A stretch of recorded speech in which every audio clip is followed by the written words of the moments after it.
One. Okay, so I'd like to welcome Tori Shaw from Not Forgotten Ministries to the King's Report. Welcome, Tori. Hi, thank you for having me. Yeah. Okay, well, what is Not Forgotten Ministries and why did you start it? So, Not Forgotten Ministries is a ministry dedicated to helping post-abortive women find healing. So, those who have had abortions typically hide it and spend years of their life regretting and being filled with shame. And we know that God does not want that for them. And so we provide Bible studies and weekend healing retreats to help them find the healing that God wants for them. And I began this ministry because I myself had an abortion at 16 years old, and it took me 17 years to talk about it.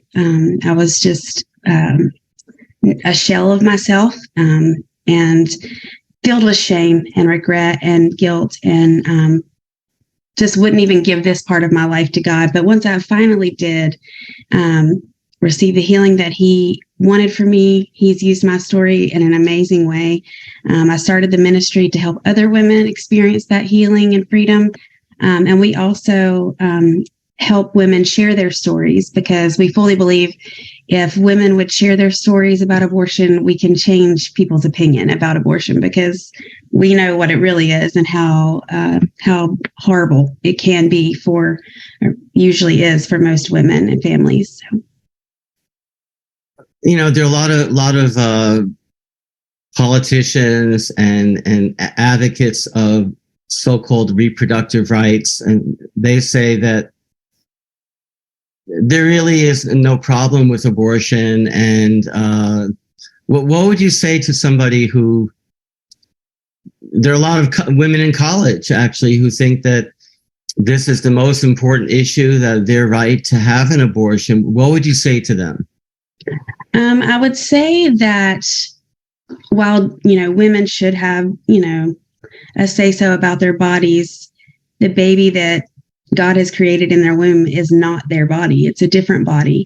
And so they don't really have the right to end that life. And while they think it's something that would be empowering for them, in reality, it destroys part of a woman's heart. I think God created all women with that mothering, part of them, whether that be birthing a child or birthing other things in life, like ministries or businesses or ideas. Like He created us with this birthing, mothering part of us. And when we in the life of our child, whether we think it's our right or not, something happens within us and it changes us forever.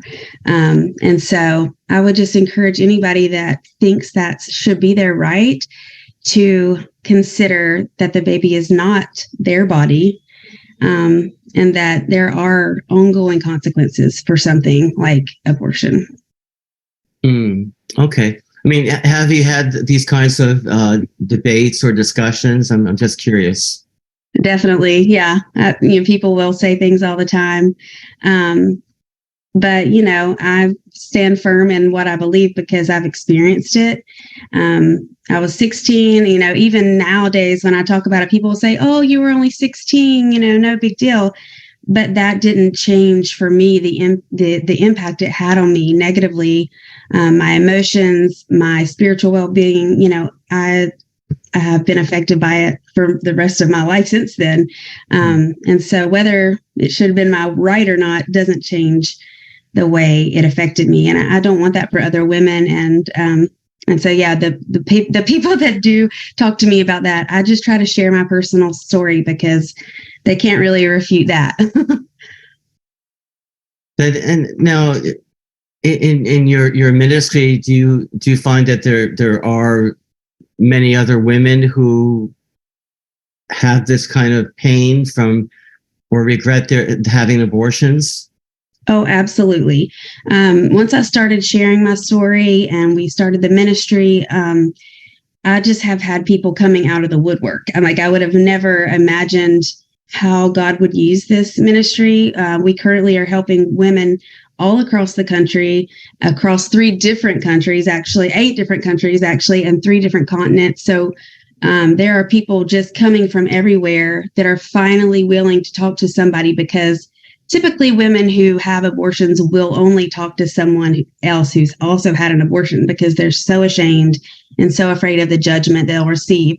So once they see somebody saying, I've had an abortion, you can talk to me, they just kind of come out from everywhere. And we know 1 in 4 women have had abortions. So there are hurting women everywhere, but they're just hiding it because they're so afraid. So, I have seen more than I could have. I mean, I knew there were hurting women out there, but I never realized, how quickly they would start, coming to me and asking for help. And the Roe versus Wade decision last year triggered so many women. And so we've seen a huge uptick in the, just the outreach of women seeking help and healing. Oh, really? Yeah, that's interesting, because, it also kind of provoked this strong political activism from so-called women's groups, right? That Right. fighting for, I love how the left uses language, reproductive rights. It sounds right to choose. It sounds like you're choosing something on a menu or something. I don't know what, but right. Yeah. Yeah, they're not thinking at all about the consequences and, the full picture of what abortion really is. Right. So I get you have a lot of women in North Carolina who are coming to you, or do you go to other states? We provide online Bible studies. So that's where we get a lot of the ladies from across the world, really. We've had women from New Zealand and Germany and, all sorts of areas, Australia.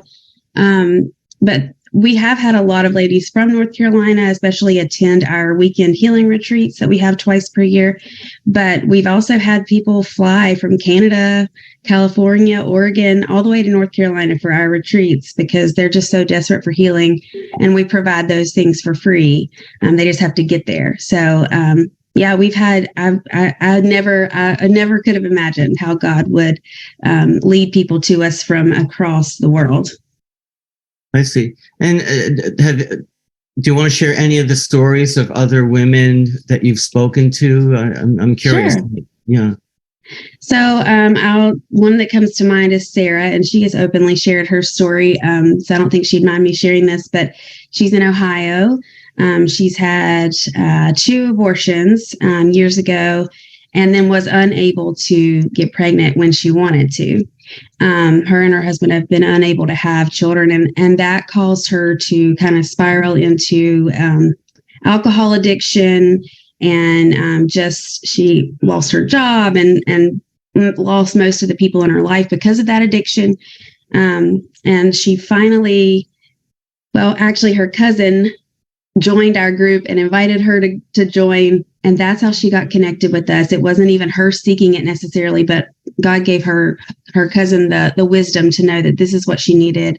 She joined our online Bible study and went through that with me. And then she flew from Ohio to do our weekend healing retreat. And she has been clean, sober for well over a year now. She's gotten her job back. Her life is put back together. And she actually leads one of our Bible studies now. She's like a true picture of God just turning something awful into something good. And she's a completely different person. And we have a video actually on our YouTube channel of her sharing her story. And she kind of credits this ministry with helping her find her way again. And of course, that's all God. That's not us, but just feel so honored to be a part of her story. And there's several others like that that I could share that are just incredible, how God has used this ministry to kind of turn someone's life around. And, honestly, people who have abortions will stuff it and never talk about it. And then it affects so many areas of their life, just like with Sarah's story. And so I think there are many, many women out there suffering with depression or addictions or, anxiety, and it's stemming from the abortion they had. So I think there are probably lots of women who could really benefit from healing from their abortion, even if they don't realize it's from that. In our culture really emphasizes focus on your education, focus on your career, and especially for women, that's a very strong message. And I guess the implication is that you really cannot depend on a husband, right? He may not be reliable. Therefore, you have to be self-sufficient yourself completely, and then I guess you have a lot of women, and then you have, I guess, the sexual revolution, which I guess liberates women to supposedly liberates them to be like immature men, right? I mean, you don't have to persuade a lot of men. They have a very strong sex drive. And I think maybe 3 out of 4 men, if they meet a woman who wants to have sex with them, many men will just go ahead and do it. And I think women are different. I believe that even if they try to act like men in this area, it's different for women. Do you want to comment on that? I fully believe most women who are provocative and engage in a lot of sex with, different men and stuff, I believe it's a search, a cry for love. They desire a man, a strong, male presence in their life, a husband. And they've probably been hurt by someone, maybe their father, maybe another man, and they are desperate for love. Most of the women that I have talked to that have had abortions because of, they were with some guy they didn't hardly know, or they were with a married man, or whatever the case is, it's really out of this seeking love and comfort from a man, and which obviously we really need to seek that love and comfort from God. But there are so many people out there that don't realize that. And we're all searching, for God when we don't even realize it. But yeah, I do agree that men tend to be more, it's just almost more socially acceptable for men to just sleep with whomever. But if a woman does that, then they're seen as a harlot or something, and that is, there should be the same standards for men and women. Men also should not be sleeping with whomever that walks around and wants them. Our society has really skewed view of sexuality and what should be appropriate and what's not appropriate. The ironic thing is that the birth rate in the United States is very low.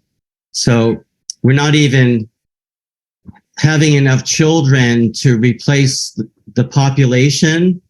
And so it's causing all kinds of problems because you have a large group of people who are retiring and getting older and, need medical care. And then you don't have enough young people being born to grow up and support work and support the rest of society. Right. And now I guess the Democrat Party, I guess their solution is just to have unrestricted immigration, right. Which, immigration is not a bad thing, but it should be done legally, I believe. And people need to come here who respect, our laws. But well, what are your new projects that you're working on? So, as I mentioned earlier, we have weekend healing retreats, and so they're called Alive Again because it comes from the story of the prodigal son. When the prodigal son comes home to the father, he tells the other son, "My son is alive again," and so that's where the name of that healing retreat comes from. When the women leave, they often even look different. They are just so, the weight has been lifted. God has healed them in just beautiful ways. And so we've had so many people reaching out to be a part of these weekend healing retreats. Our last retreat, we had 11 women on the waiting list. So we're hoping to increase the amount of retreats we're able to have each year. We currently do one in the spring and one in the fall. But we're hoping to be able to increase that and do maybe 4 per year. And one of the ways that we would be able to do that is to have a house of our own to have our retreats in. I don't know exactly what that looks like, but I feel like God has a house somewhere for us. We are not that old. We're a 4-year-old ministry, and we rely solely on donations. And so, that's totally would be a miracle if God provided a house for us. But that's where we feel He is leading us, to have a place where we can have our retreats that's our own. We could use for other things as well, and we have a memorial, a beautiful memorial for preborn babies that we could have at the house as well.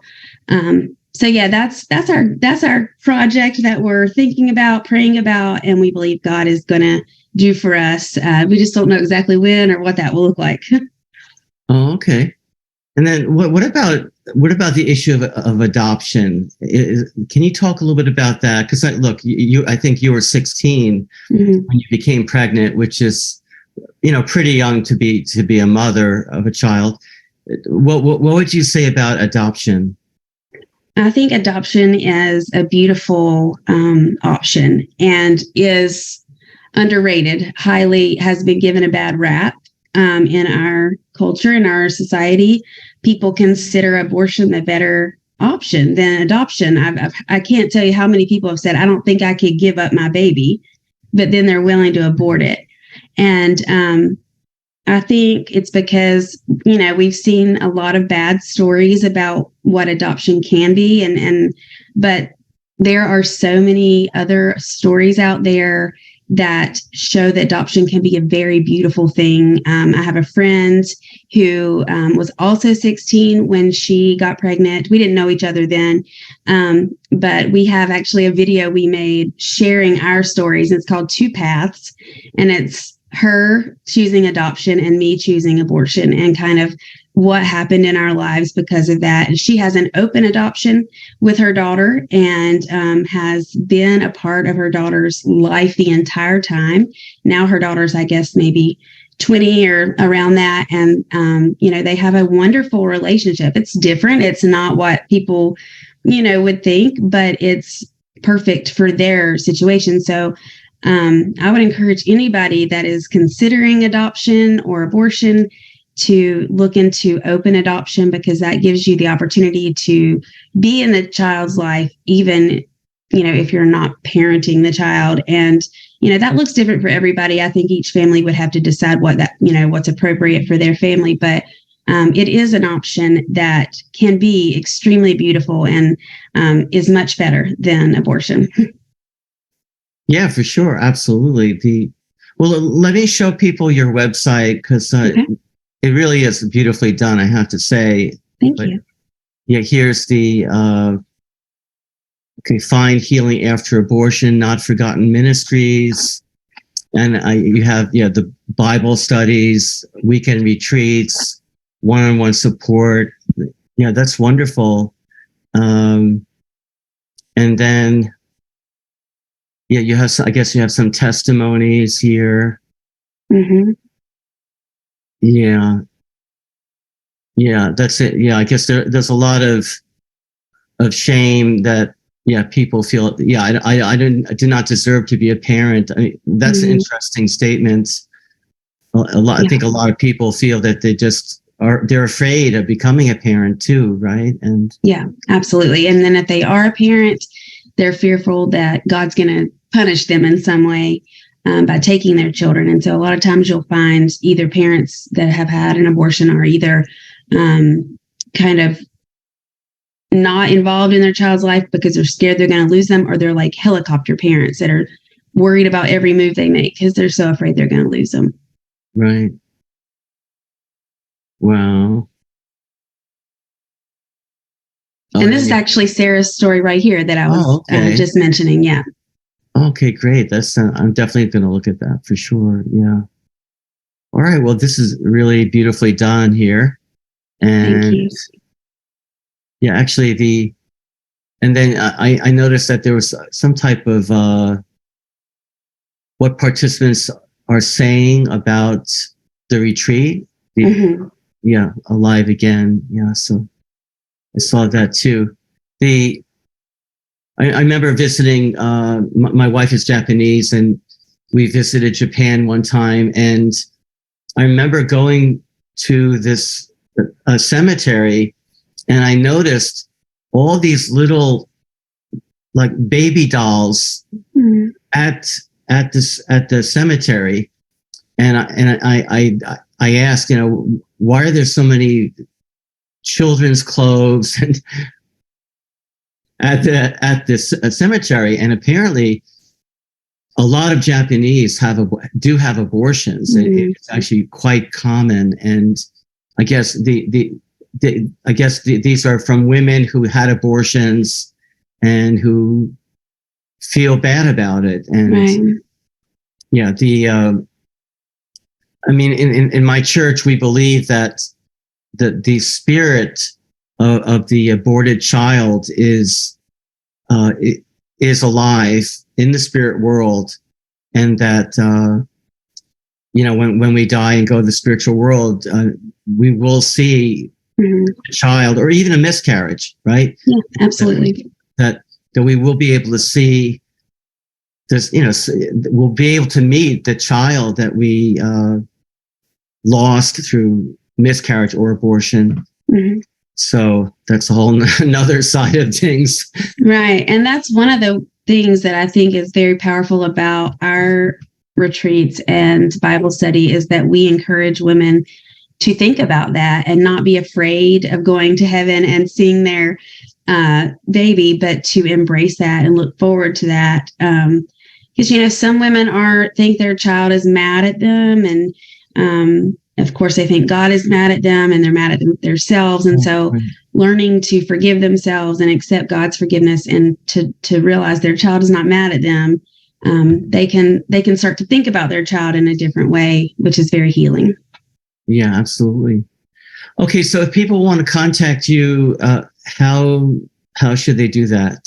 So on our website, there's a contact us page if anybody wants to do that. They could also email me, or they could go onto one of our social media pages on Facebook or Instagram, and reach out to us that way. We love to hear from people, and anybody that's interested in a Bible study or a weekend retreat, those options are available on our website as well, where you can learn more information about those. Okay, so your website is theyarnotforgotten.com. Yeah. Great. Okay, well, thank you for coming on the King's Report, and we really wish you a lot of success. Thank you. All right, have a great day. You too.